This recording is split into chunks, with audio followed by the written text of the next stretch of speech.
guys, welcome back to my channel. These days, so many people are interested in building an audience online. Maybe you want more subscribers on YouTube, maybe you want more followers on Instagram, but whatever the platform is that you're on, the more followers you have, it seems like the more successful you'll be able to be. Maybe the more money you'll be able to make in your business, or the more companies who will want to work with you as sponsors.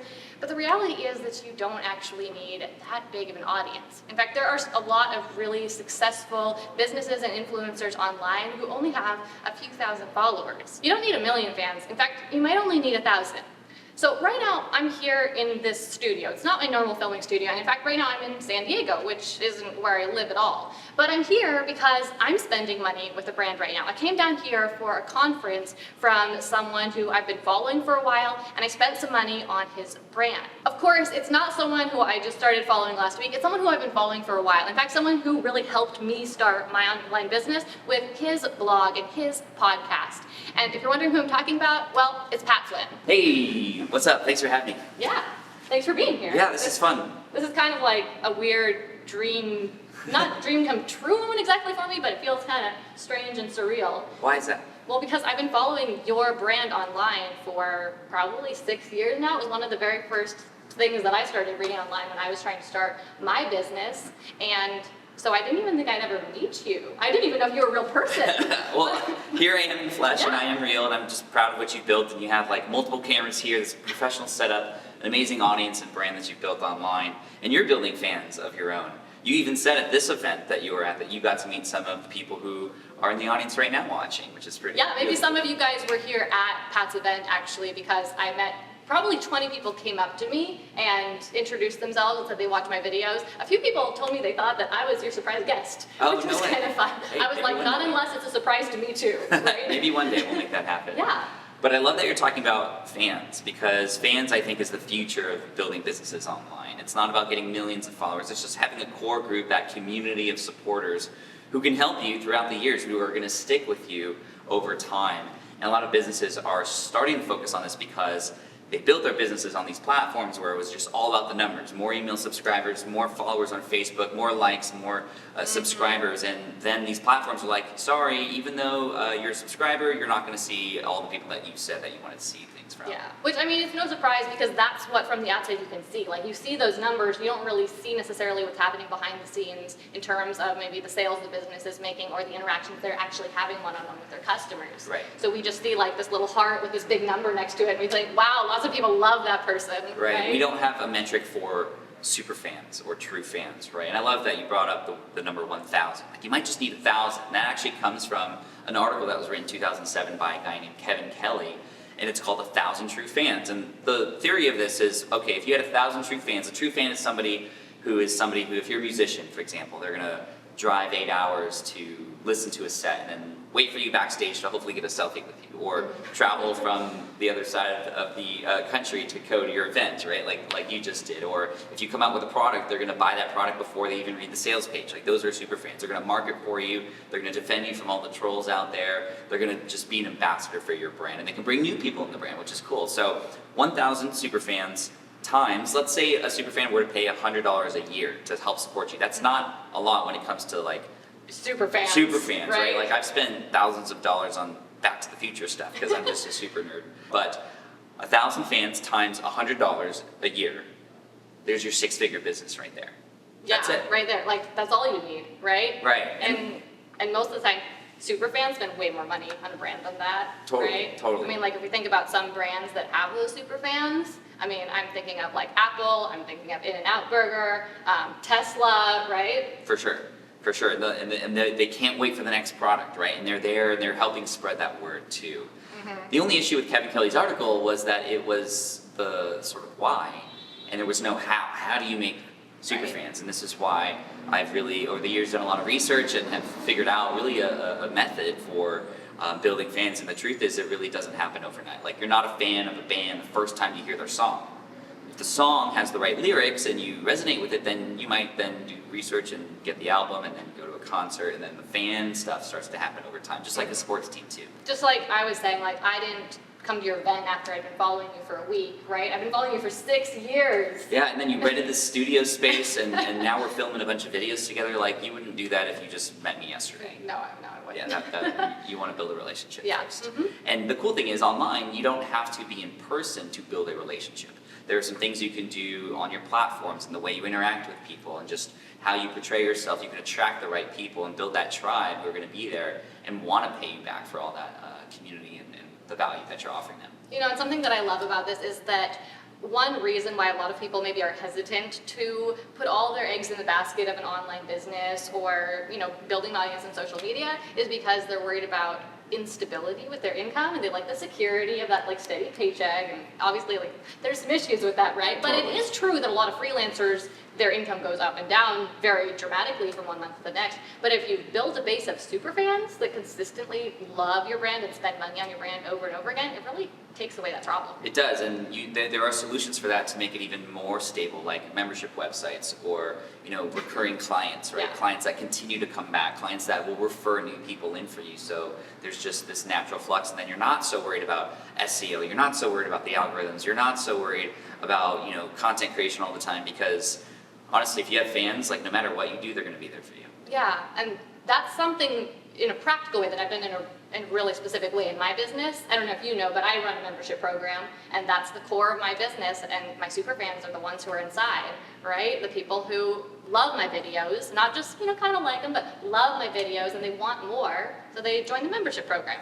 And I know that you do some similar things in your business, right? And I think that you've done a phenomenal job of building super fans over time, and I can see a lot of things that you've done in order to accomplish that. I mean, you're just so genuine and authentic, and that's probably where it starts, and consistent. Definitely. So I think you're a genius at this, right? You've definitely figured a lot out about how to build super fans. I mean, it's kind of crazy because I can just tweet that I'm going to be at a restaurant somewhere if I'm traveling or something, and then I'll go an hour later, and then there'll be like 40 people there. Like you tweeted that you're going to be here. I just want to say thank you for everything. Like, I'm a big fan. And what's really interesting about fans is, like, even before you meet them, they already kind of know you. And it's a little scary, and especially if you have a video channel or a podcast or something, they get to know you before you get to know them. And so that's just one thing to just keep in mind, is that, like, you're putting yourself out there, and when you build fans, like, they love you and they will know about you. And they'll rent out studio spaces and be like, come in the morning after your event, right? But fans aren't created overnight, and you said like over time, right? But there's a very specific process I talk about in my new book, Superfans, about how to do this. And it really starts with that first moment, that first handshake, that first experience that a person has. So if you're watching this video for the first time, for example, that's a first experience. If a person receives an email from you for the first time, that's a first experience. If a person hears about you elsewhere, that's a first experience. And there's a few things I talk about in the book that, if you don't mind me sharing with your audience, I think might be really helpful. Absolutely. But be careful, because you're making your first impression right here to my audience. Yes, I know. Which is like, well, you can edit anything out, right? Yeah, Okay, no, just kidding. like, you can send me an email, like, let me know what you would cut. No, I trust you, and we're good friends, so I'm not worried. Two things. Number one, in order to get a person to go, oh, I like you. I'm not a fan, I don't know all about you, but I'm going to stick around and continue. I'm going to subscribe. I'm going to follow you. I like what you have going on. Two things. Number one, make sure that you are speaking in a language that your audience resonates with. I can't tell you how many entrepreneurs that I know who have these amazing solutions. They truly care about their audience, yet they are promoting on their sales page or talking in their videos way over the heads of the people who they're trying to serve. Yes. Right? And this you need to know, as I call the lyrics that your audience are going to respond to. And the reason I say lyrics is because I did a lot of research on just how people become fans of anything. And my wife is a huge fan of the Backstreet Boys. Somehow we ended up marrying each other because I'm a fan of NSYNC, so somehow that worked out. But I was made those compromises. Yes, absolutely. Opposites attract, I guess. But she was telling me the story about how she first really started to follow this band, like the first moment. She was 15. She had just broken up with her boyfriend. She was really sad. There was no Spotify. It was just, you know, whatever was on the radio. And on the radio there was a song called "Quit Playing Games with My Heart" by the Backstreet Boys. Now, she had heard this song before, she said, like many times on the radio, it just cycles, right, throughout the day. But in that moment of her trauma of breakup and all the things going on in her life with that boy, she really resonated with the song at that moment, because every word that they were saying was like everything she was going through. So she was like, this band gets me, right? And they're smart, right? Their target audience was girls of that age, and what happens to girls of that age? They fall in love, they break up, and then they go, okay, well, how do they talk to each other? They say things like, quit playing games with my heart. Like a little kid wouldn't say that, or like an old person would say that. Like, that's the target audience, right? So in our businesses, in our videos, you need to know not just how to solve their problems, You need to know the words that they use to describe those problems. And there's a guy named Jay Abraham who said, if you can describe the problem better than your target customer, they will automatically assume you have the solution. Like they will go right to you. Yes. So that's number one. Any comments? That is such an interesting story about your wife, actually, because I had the exact same thing happen to me with Taylor Swift. There was this guy who I liked, and he didn't like me back, and Taylor Swift had this song, Teardrops on My Guitar, and it was the first Taylor Swift song I ever heard, and I fell in love, and I've been a super fan of Taylor Swift ever since. Were you able to shake it off? No, not yet. Okay, sorry. Don't do dance? No, I don't. But okay, so that's number one, the lyrics. Get the lyrics right. Number two, this is my favorite thing. So the story here is back before I became an entrepreneur, I was an architect, and I was super obsessed with personal finance. I was subscribed to like 30 personal finance blogs. I was a nerd. And they were all about the 401k and retirement plans and savings accounts, all that kind of nerdy stuff. But the other thing was that there was this other blog that was a personal finance blog, and I didn't really resonate with it because it was called I Will Teach You to Be Rich.com. Same. Right? The name was like, off. I also read this blog and was like, doesn't resonate with me. It doesn't resonate with me. Yeah. The guy's kind of, I don't know. But what he did was he wrote a post one day. It was like, call your cable company, read my script, and save 15% on your cable bill. And I was like, at lunch, and I was like, 15 minutes, I guess I can do this. So I called my cable company, I read the script, and I was able to save 25% of my cable bill monthly. So then I was like, oh, after a year, it's like $1,000. And after 40 years, I've saved like $100,000. Yeah, so he got you a result. He got me a result quickly versus what were these other personal finance bloggers doing? Cut down In on your 50 money. years, you might. Exactly. Put $25 a month into this account, and then when you're 65, then you can enjoy this win. So he gave me a quick win. Give your audience a quick win, just like she does all the time, because that's how you can hook a person to go, okay, I want more. Give me more. There's been books about this. There's been a lot of psychology about the small quick win, that reward that you can give on a small level so that a person will continue to say yes with you over time. Then they're in. Because it's hard to do that, right? It's hard to get people a result. Their information is a commodity at this point. There's lots of it out there. But if you give someone a tangible result, then that is really going to stand out to them. Right, exactly. Which is why in your YouTube videos, for example, you want to like kind of get to the point, let people know what they're there for. If you just ramble a bunch of times, then you're not going to get that person to go, okay, I want to come back, right? But that's step one, just that initial trigger to get a person to kind of want to come back. The next level is to make them feel like they belong in the community. And this is where even big brands have learned this. You know, Lego is a brand that we all know. They were $800 million in debt in 2013. How did they even do that? They were pumping out way too many products. They were spending so much money on just product, and just kind of an autopilot. And then their CEO came on board and said, you know, we got to focus on what the people want. We got to focus on our fans. Let's get them involved. And they've done so good at getting their fans to help contribute to their success. Now they are worth $150 billion, more than Hasbro and Mattel combined. Wow, that's a comeback. Which is a huge comeback, and it was because they started focusing on who was important in their brand, their people, and making them feel like they belong. And they do this in a number of different ways. Number one, they encourage Lego users to post videos and use their product and share. This is called user-generated content, right? So all those people become ambassadors of the brand. And if you look up on YouTube, Lego, there's like 12 million videos of not Lego promoting Lego, but other people using Lego. They also promote a lot of community events. There's community events like BrickFest and BrickCon and all these other ones, which Lego doesn't put on, their people put on, like their fans put on, right? Which is really cool. They even encourage little meetups between specific groups of people. Have you ever heard of an AFOL? An AFOL is an adult fan of Lego, AFOL.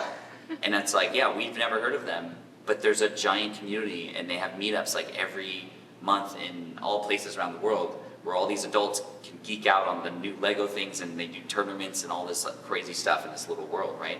So they encourage those things to happen. In our businesses, like this is why my event, FlynnCon, exists, is to bring the community together. Because if you can facilitate those community interactions, now it's not just you talking to your community and your community talking to you, it's them talking to each other. And that was so powerful to get to meet other people who also listened to your podcast or watched your YouTube channel, and we all had something in common, and that was you. Yeah, exactly. But it's not about me, it's about each other, and that's the common thing that can get people to feel like they belong, right? Just like when April went to her first Backstreet Boy concert, she got to meet a bunch of friends because that was the common thing, and then they got to go, who's your favorite band member? Who's your favorite band? Hers is Nick, by the way, who's tall and blonde. Look at me. Again. Well, she picked you. Yeah, she did pick me, but she doesn't have access to Nick, so I don't know what's going on there. Although she did see him in a VIP that she paid for. But And I'm sure if she'd really wanted it, she could have made it happen. I mean, April, she's she's gorgeous. resourceful. Yeah, but she came back home, so we're good. And you're likely a Swiftie, right? And that's the other thing. Like, they have names, right? An A-Fool, a Swiftie, a Little Monster. You're in Beyonce's Beehive, right? You're part of Team Flynn, which is my community. Or John Lee Dumas, he's a podcaster. He has Fire Nation. Right? You can have your community too. A lot of YouTubers are really smart with this. Yes. They have their names. They give their communities nice, ridiculous names. Right, right, exactly. And then finally, my favorite way to really get a person who is a part of the community to become a super fan is a little bit of attention, a little bit of surprise. And I would just want you to imagine, like, if you're in a relationship, for example, and I've been married for 11 years, and if you go to bed with your spouse every night and you say, "Good night, honey, I love you," kiss, "Good night, honey, I love you," like every single night, it's like, not that it's not special anymore, but it's just routine, it's normal, it's expected, right? And like, as content creators, we are on a routine, we're consistent, and people get used to that. Yep. But when they get that little bit of random attention, especially if it's specific to them, it goes a very long way. So imagine you do this thing every night, "Good night, honey, I love you," but then one random day on a Tuesday at 3:48 p.m., you walk into her office, you bring them some flowers, you say, "Hey babe, this is for you," just for no reason.